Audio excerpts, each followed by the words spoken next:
ada seorang wali itu jadi wali, Umar bin Abdul Aziz yang dikenal Khamisul Khulafa. Khamisul Khulafa. Di luar Khulafa Ar-Rasyidin 4, di antara yang soleh adalah siapa? Umar bin Abdul Aziz. Itu ketika mau meninggal, itu senangnya bukan main. Itu semuanya nangis, beliau senang. Terus tanya, kenapa kamu senang? Memangnya saya kalau mati itu kemana aja? Ila khairi madhubin ilah, ke zat terbaik. Dibang urip mbek kowe bolet atau mbek Arhamur Rahimin kan. Yaitu Allah Subhanahu wa taala. Jalaluddin Ar-Rumi ketika mau meninggal itu muridnya nangis semua, beliau marah. Kamu harusnya pesta karena saya mau ketemu kekasih saya, malah kamu tangisi. Goblok sekali kamu katanya. Jadi orang-orang dulu itu luar biasa. Karena tadi mereka tidak ingin ketemu Allah itu dianggap problem. Harus sesuatu yang membahagiakan. Makanya wali-wali itu kalau berdoa begini. Wa khairu ayyami yauman alqa fi, dan jadikan hari terbaikku adalah hari ketika saya ketemu engkau ya. Pernah dengar doa itu? Wa khairu ayyami yauman alqa fi, dan hari terbaikku adalah hari saat ketemu engkau. Kan enggak, sampai mati ku wedi. Saya tidak tahu wedi dosa apa wedi Israel apa wedi malaikat siapa? Mungkar nakir. Sebenarnya tidak perlu seperti itu. Karena cara pandang Nabi itu ini bisa dipraktekkan. Kalau kamu orang baik, mati artinya apa? Ya baik. Karena husnul khotimah. Kalau kamu orang yang buruk, itu kata Nabi, anggap saja mati itu akhir dari keburukan kamu. Nak kowe urip terus malah maksiat terus. Maka Nabi itu kalau ngajari kita berdoa gini, Allahumma ij'alil hayata ziyadatan li fi kulli khairin wal mauta rohatan li min kulli syarri. Ya Allah, kalau saya hidup ya anggap saja ziyadah fi kulli khairin, berpotensi nambahi kebaikan. Kalau saya mati anggap saja ini akhir dari segala keburukan. Maka saya berkali-kali guyon. Makanya tradisi ulama-ulama NU, ulama-ulama pesantren, ya ada hanya NU, pokoknya ulama-ulama alim. Itu kalau ada orang mati, orang nakal gitu mati, ini saya gitu, itu hadirin mesti gak terima. Wapi enang di wong nakal. Tapi dipaksa sama kiainya, saya gitu, lama-lama dipaksa. Saya gitu, padahal yang hatinya kiai, wis ra iso maksiat meneh, wis saya gitu. Karena dengan mati berarti saya sudah tidak bisa maksiat lagi. Jadi Nabi melihat hidup dan mati itu segampang itu.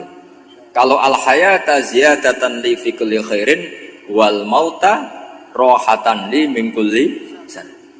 Coba kita ke depan itu kan ada potensi zina, potensi korupsi, potensi maksiat. Yang bisa menghentikan potensi itu apa coba? Mati ya, udah pinter kan. Sudah maju berarti.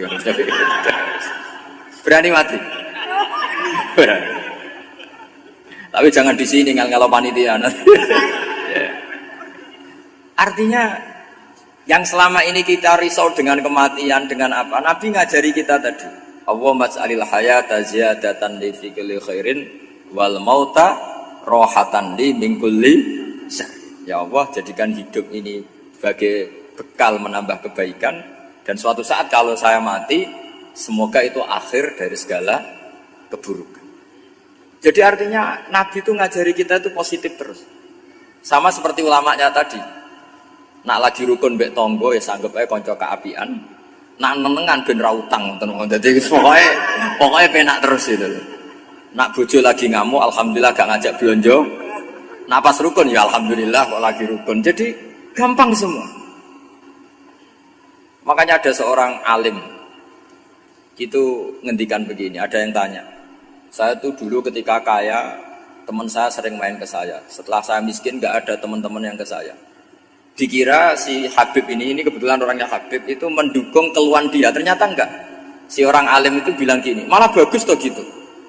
Kowe wis melarat buruhe wong. Ya sudah kamu miskin buruhnya orang lain. Misalnya tukang manual di pasar atau tukang becak. Kemudian teman-teman kamu datang, malah kamu malu tuh jadi tontonan. Bagus kalau mereka lupa, pas kamu miskin enggak ada yang lihat katanya. Jadi apa ya, dianggap enteng saja gitu.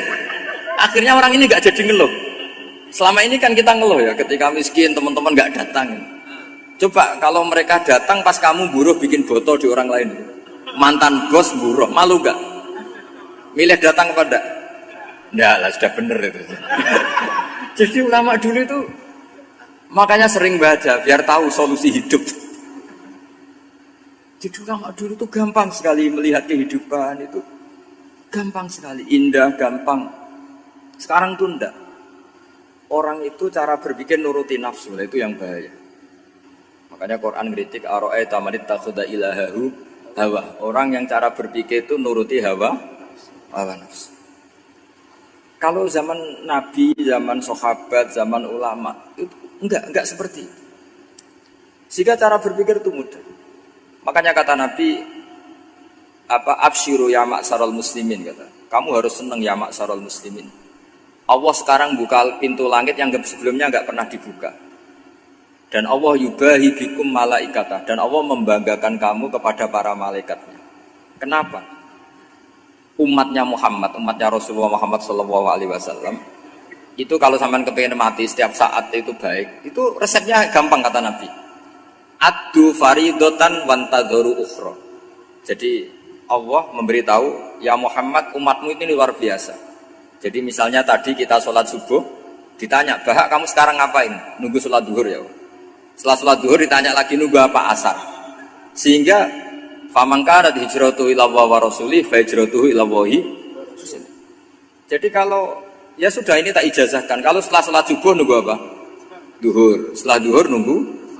Sehingga ketika kita mati itu statusnya penunggu sholat. Tapi kamu kan enggak miskin. Kenapa? Penunggu kaya. Ya itu enggak masuk surga itu. Penunggu kemapanan. Berarti kan menunggu sesuatu yang seleranya nafsu. Beda kalau penunggu sholat. Berarti kamu di dunia menunggu ritual ibadah. Maka diantara ijazahnya Nabi apa? Addu faridotan wantadzoru ukhra. Melakukan satu fardu. Kemudian kita menunggu tugas berikutnya. Jadi ini hati saja setelah subuh nunggu apa?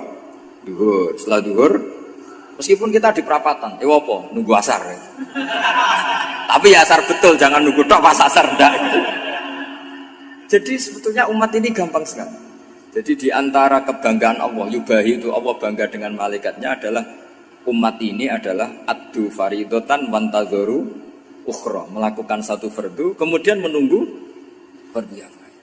Dari mengkhidmati kampus, ingin mengkhidmati masyarakat, dari satu masyarakat lokal Semarang menjadi sampai sekarang sampai Banjarmasin, Unisula mau bikin kampus di sana terus gitu.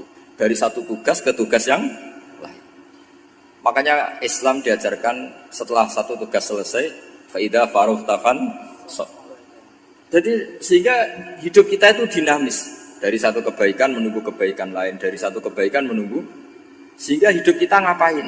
Nunggu satu kebaikan. Ini sudah masuk faman kanat hijratuhu ila Allah wa rasulih fa hijratuhu ila Allah wa rasulih. Sehingga bayangkan kalau kita direkam Allah, Gusti kula ampun mati nak dereng sugih.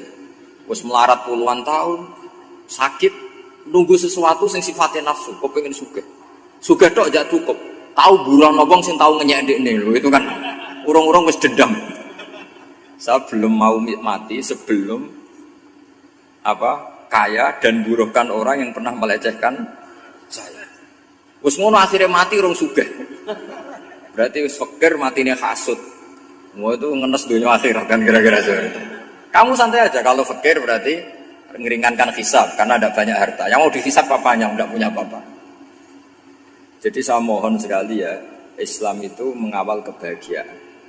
Sebab itu sampai bahagia itu menjadi perintah Islam, qul bi fadlillah wa bi rahmati fa bidzalika falyafrahu. Karena dengan bahagia bitaat diharapkan orang Islam itu tidak bahagia atau cari kesenangan lewat jalur maksiat. Sehingga ciri utama wali apa? Ala inna auliya Allahi la khaufun alaihim wa la hum yahzanun. Sehingga ulama dulu itu rileks-rileksnya, termasuk yang saya ceritakan tadi, Imam Ahmad, Imam Syafi'i, itu melihat apa saja rileks. Ya tadi kalau disenangi orang ya barokah, punya kawan kebaikan, nak dineng ya barokah dineng di gedingi tonggo rada utang, rajuk tulung itu. Jadi rileks saja. Masyhur itu Imam Syafi'i ngendikan, waman asaa ilaika faqat atlaqaka. Orang yang berbuat buruk sama kamu, hakikatnya adalah membebaskan kamu. Atlaqo itu apa? Membebaskan. Enak gak jadi hidup gitu? Kalau kamu kan enggak, kok gedeng aku salahku apa? Malah kamu ujub tuh, orang kok gak tahu salahnya. Kamu jadi suami, istrinya ngomel, kurang apa saya sebagai suami? Ya kurang banyak, ndak ganteng, ndak kaya, ndak ini. Malah kalau diterangkan malah parah toh. Ya sudah, rileks saja. Kalau dia ngomel ya tadi, alhamdulillah dapat pahala tanpa apa? Biaya. Terus ngomel kan butuh energi, paling yang ndak kuat 3 jam.